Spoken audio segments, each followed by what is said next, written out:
Gente querida, bom dia! No Palavra Plena dessa quarta-feira, 10 de maio de 2023, eu estou com a minha Bíblia aberta no livro do profeta Jeremias, capítulo 5, versículo 22, que diz assim: Por que não me temem, diz o Senhor? Por que não tremem diante de mim? Pois fui eu que pus a areia como limite do mar, limite perpétuo que ele não irá ultrapassar. Ainda que se levantem as suas ondas, elas não prevalecerão. Ainda que bramem, não passarão daquele limite. O profeta Jeremias olhava para Israel e dizia o seguinte: olha, quando eu vejo o comportamento dos reis, dos sacerdotes, dos profetas, do povo, de todas as classes sociais, eu sou levado a dizer o seguinte: vocês perderam o temor do Senhor. E olha em que termos ele diz isso. Por que não me temem? Essa é uma excelente pergunta.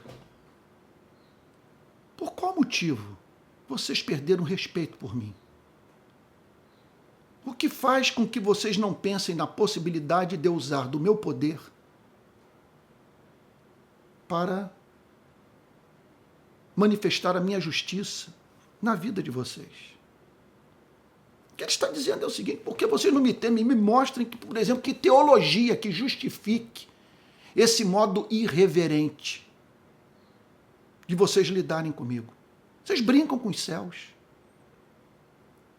Por favor, me convençam se eu estou errado ao pedir de vocês compromisso com a justiça, que vocês cuidem do órfão e da viúva, não desamparem o necessitado.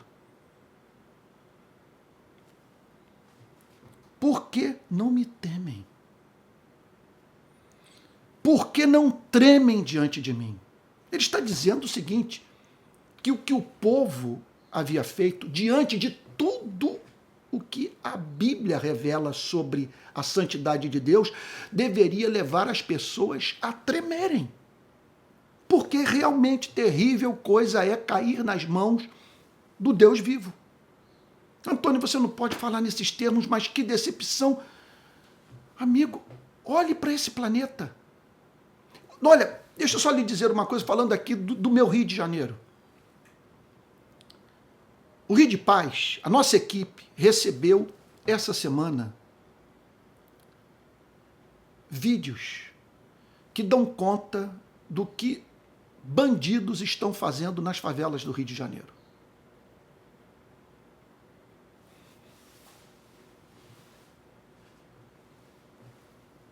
Bandido degolando pessoas, filmando execuções acompanhadas do chamado requinte de crueldade.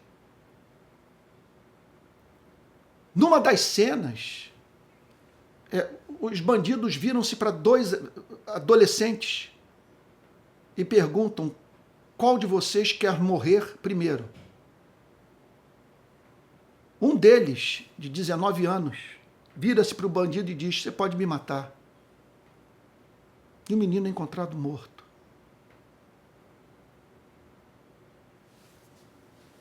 São cerca de 60 mil. Se não me falha a memória, a última pesquisa, 57 mil homicídios por ano no Brasil. No Rio de Janeiro de 2007 para cá, as forças policiais cariocas foram responsáveis por 1/3 das mortes violentas. Pergunta se houve mudança na segurança pública do Rio de Janeiro.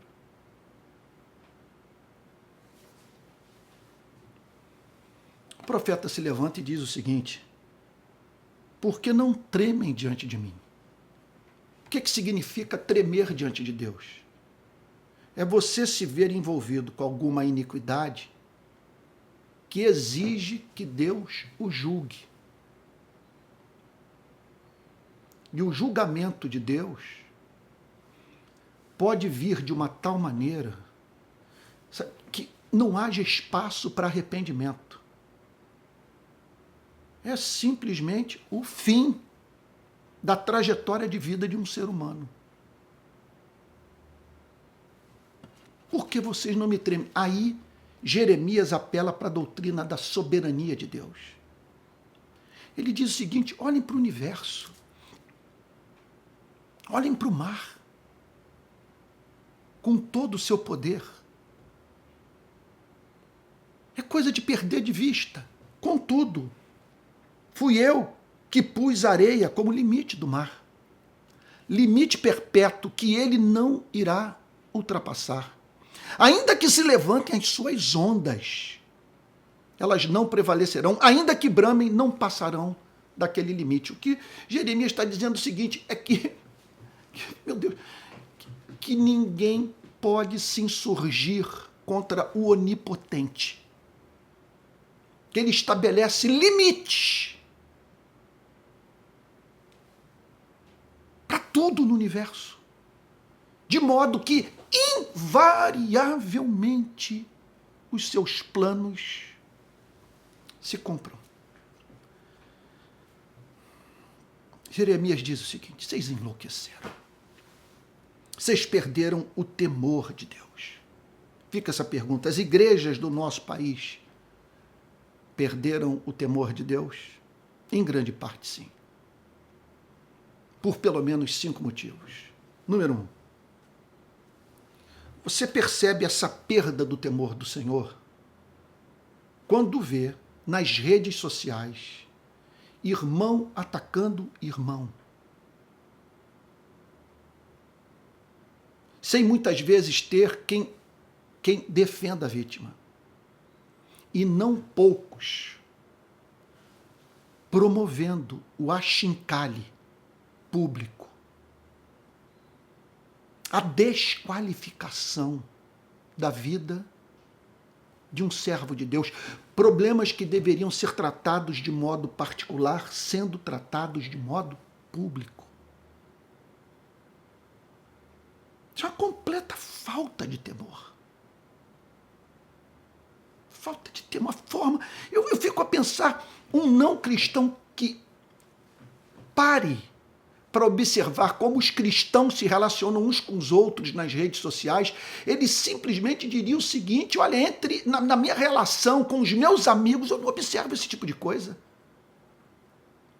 Vocês são horríveis, a forma de vocês lidarem uns com os outros é um negócio pavoroso.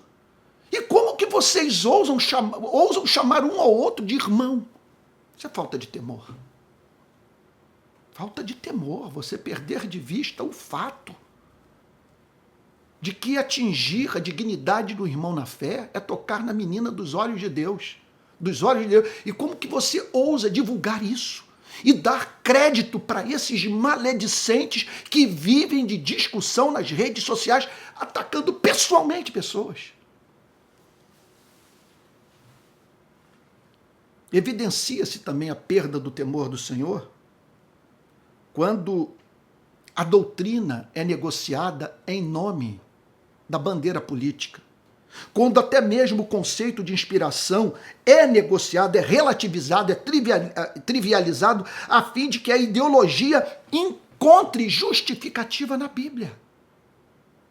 E estão brincando com a inerrância das Sagradas Escrituras, com a sua inspiração.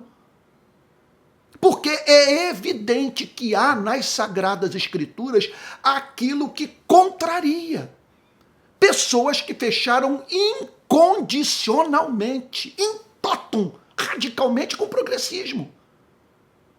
Mas há aqueles que sustentam a inerrância das Sagradas Escrituras e que, contudo, relativizam porções éticas das Sagradas Escrituras, verdadeiros corolários de doutrinas inegociáveis da Bíblia, a fim de que o cristianismo sirva de plataforma para a promoção do conservadorismo radical, dessa direita extremista, que dividiu a igreja do nosso país. Nunca se esqueça do fato que 2/3 dessa igreja, que é a sua maioria, fechou com um projeto de poder político, em completa desconsideração a uma minoria que se sentiu ultrajada e que abandonou a igreja. Abandonou a igreja que amava. Um dia eu vou publicar, sem apresentar a identidade das pessoas, as mensagens que eu recebi de 2018 para cá, que retratam decepção de pessoas com suas igrejas, ao verem seus pastores apoiando escancaradamente uma ideologia, isso de modo acrítico, incondicional, que em muitos dos seus aspectos, das suas bandeiras, é adversária do cristianismo. Meu Deus. Gente que apoiou essas ideologias por aquilo que elas têm de pior. E usando a Bíblia para justificar a sua sandice. Também acredito, considero que perdeu o temor do Senhor uma igreja que se deixa dividir por motivo político. Um pastor que se levanta e simplesmente diz: vocês têm que votar nesse candidato. Ou uma igreja que exige que o pastor apoie o seu candidato. Ou que ameaça abandonar a comunhão do corpo de Cristo, caso o pastor insista em defender valores que, embora bíblicos, contrariam o ponto de vista dessa gente que teve a sua cabeça formatada por uma cultura que não tem o amparo das Sagradas Escrituras, que não tem o endosso dos profetas e dos apóstolos, que não é defendida por Cristo.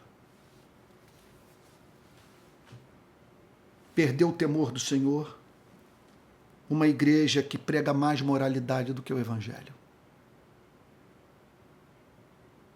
Mais preocupada em ver a cultura ser moldada pelos seus valores, esperando assim, isso é uma heresia, que não cristãos se comportem como cristãos, e deixando de pregar a única mensagem que é capaz de viabilizar a vida cristã na vida de um ser humano, que é a mensagem do Evangelho. Como que pode, em nome das suas bandeiras morais, a igreja se comportar de modo odioso, a ponto de fechar o coração de milhões de brasileiros para a pregação do Evangelho? Isso é algo profundamente assustador. Como pode isso? Essa igreja... Olha, às vezes você participa de um seminário sobre evangelização de muçulmanos, sobre pregação em povos não alcançados. Os especialistas em missões, simplesmente eles estimulam os missionários a respeitarem a cultura, lidarem contato com a cultura e não tentarem impor os valores do Ocidente, a fim, portanto, de que eles não criem obstáculos desnecessários para a pregação do Evangelho. Ora, como que essa igreja pensa em alcançar esses milhões de brasileiros que não a acompanharam nas eleições de 2018 e no apoio que ela deu ao candidato eleito, principal representante do conservadorismo radical da extrema-direita brasileira? Porque esse tato que se exige por parte do missionário na evangelização de muçulmanos não é aplicado no nosso país, por exemplo, na evangelização de socialistas, de comunistas, de pessoas, repito, que não acompanharam a igreja no seu voto. E, por fim, é evidência da perda do temor do Senhor o evangelho não ser defendido, do pastor ver o escândalo, de ver Jesus Cristo associado a golpe militar, a armamentismo, a barbárie, a autoridades públicas que se comportam da forma mais execrável. Tudo isso para escândalo de milhões de pessoas. E esses pastores não se levantarem para defenderem a glória do Evangelho.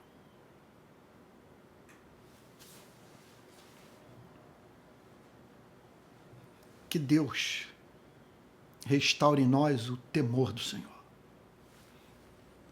Jeremias é claro. Por que não me temem, diz o Senhor? Por que não tremem diante de mim? Nós deveríamos ser muito mais cuidadosos na forma de lidarmos com essas questões.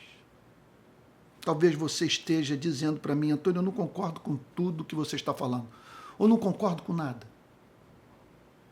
Eu pergunto para você, você tem lidado publicamente contato com essas questões? Você se preocupa em alcançar para Cristo os que estão do lado de fora? Qual é a sua meta principal? Levar essas pessoas a se conformarem à sua ideologia ou levá-las a Jesus Cristo? E como que você espera que elas abandonem o seu radicalismo ou suposto radicalismo político-ideológico sem a luz do Evangelho?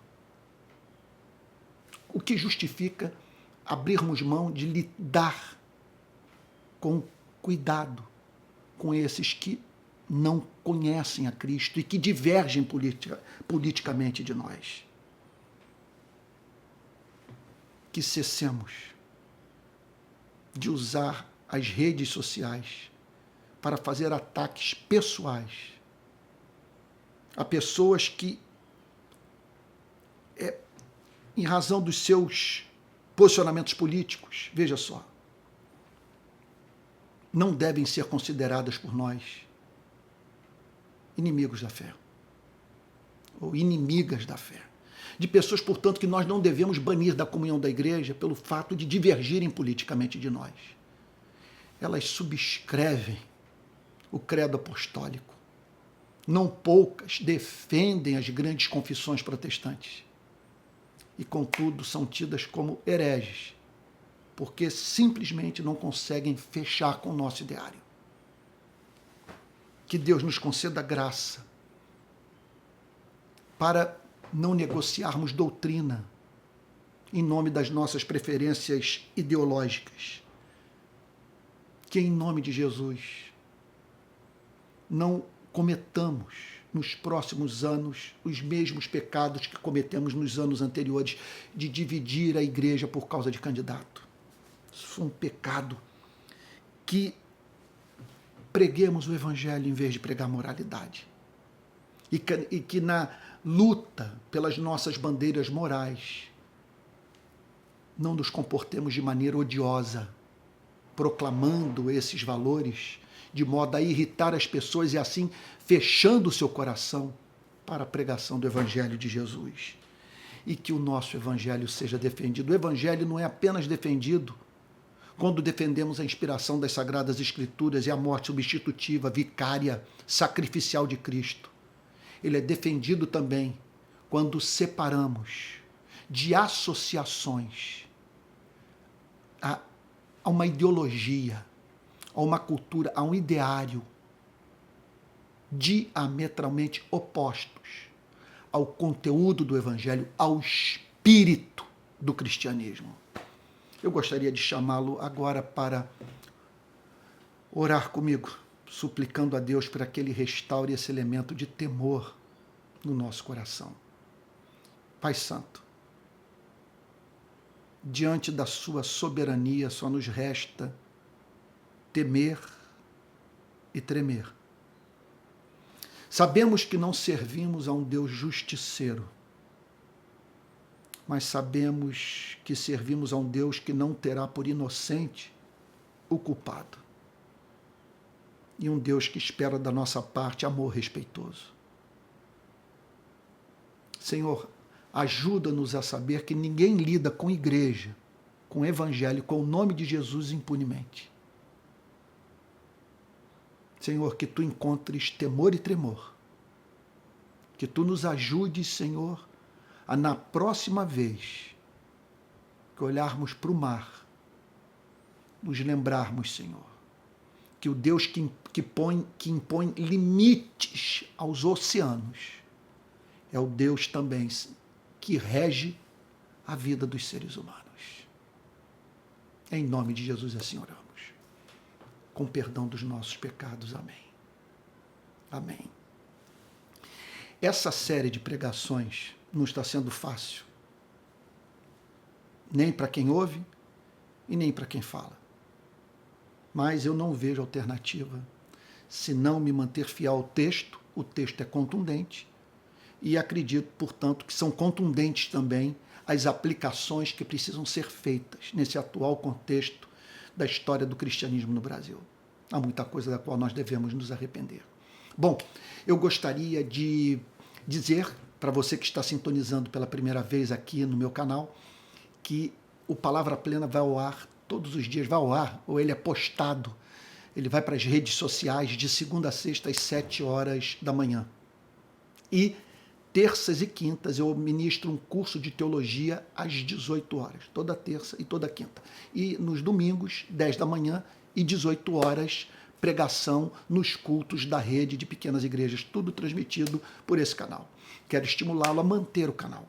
Você pode fazê-lo de 3 formas. Primeiro, ofertando para esse Pix aqui, usando esse Pix para dar a sua oferta, palavraplena@gmail.com. palavraplena@gmail.com. Você também pode se tornar membro do canal, ou então entrar naquela plataforma Apoie-se, a fim de você fazer parte dos mantenedores, tá bom, desse projeto de ensino que não recebe apoio de nenhuma instituição e que depende, portanto, das ofertas enviadas por aqueles que acreditam no que nós estamos fazendo, do que eu estou fazendo, tá bom? Que Deus o abençoe e guarde. E até o próximo Palavra Plena.